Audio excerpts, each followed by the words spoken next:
संग्रामपूर जळगाव जामोदमध्ये पावसाचा हाहाकार, शेतीचे मोठे नुकसान, राष्ट्रीय महामार्ग 161 जी ठप्प। गेल्या 24 तासापासून बुलढाणा जिल्ह्यात मुसळधार पाऊस सुरू असून विशेषतः संग्रामपूर आणि जळगाव जामोद तालुक्यामध्ये पावसाने थैमान घातले आहे। सातपुडा पर्वतरांगांमध्ये झालेल्या अतिवृष्टीमुळे नद्या नाले दुथडी भरून वाहत असून अनेक ठिकाणी महापुराची परिस्थिती निर्माण झाली आहे। पुराच्या पाण्यामुळे चांगेफळ, निवाणा, रुधाना, अकोली आदी गावातील हजारो हेक्टर शेती पाण्याखाली गेली आहे। केळी, सोयाबीन, कापूस, उडीद, मूग, संत्रा आदी पिकांचे मोठ्या प्रमाणात नुकसान झाल्याने शेतकरी संकटात सापडले आहेत।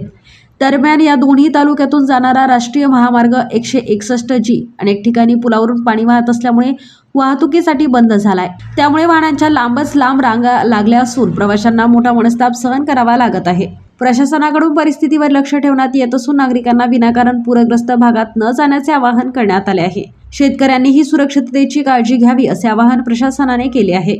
युवा क्रांती न्यूजसाठी आकाश पोसे, संग्रामपूर। बुलढाणा जिल्ह्यातील संग्रामपूर तालुक्यातील गेल्या 24 तासापासून मुसळधार पाऊस चालू आहे आणि मुसळधार पाऊस चालू असल्यामुळे शेतकऱ्यांचं जनजीवन विस्कळीत झालेलं आहे।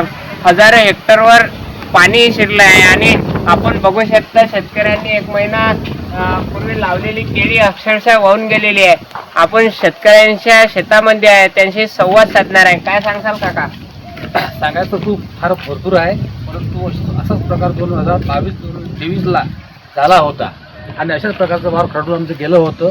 लाखो रुपयाचा त्यामध्ये आम्ही गाळ टाकला आणि आजची सततच्या पावसामुळे आणखी पुन्हा रात्री आमच्या इथं ढगफुटीचा प्रकार झाला आणि ढगफुटीमधून हजारो शेतकऱ्यांची केळी, सोयाबीन, कापूस म्हणजे इत्यादी जे काही आपले दैनंदिन पिकं आहेत ते पूर्ण नासबूत झाले आणि अशा प्रकारे आपला हा जो केळीचा प्लॉट आहे या केळीच्या प्लॉटमध्ये पूर्ण दगडगोटे त्या निर्माण झाले आणि जो मागच्या 2 वर्षापूर्वी आम्ही गाळा टाकला होता त्याच्यावर पूर्ण पाणी फिरलं आमचं। आता अक्षरशः आमच्यावर म्हणजे उपासमारीची पाळी आली तरी शासनाने ही दखल घेऊन पंचनामे करून आम्हाला योग्य तो शेतीचा मोबदला देण्यात यावा। तसेच या पुरामुळे शेतातील ठिबक सिंचन, पाईप, स्प्रिंकलर ते साहित्य जे आहे ते मागच्या वेळेस पूर्ण वाहून गेलेलं आहे, तरी आमच्याकडे शासनाने लक्ष द्यावं अशी त्यांना मी विनंती करतो।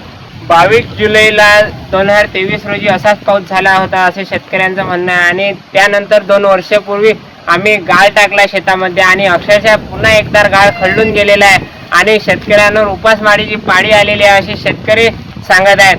हजारो हेक्टर शेती पाण्याखाली गेलेली आहे, त्यामध्ये केळी असेल, संत्रा असेल, सोयाबीन असेल, पराठी असेल, अनेक पिकं हे पाण्याखाली गेलेले आहेत।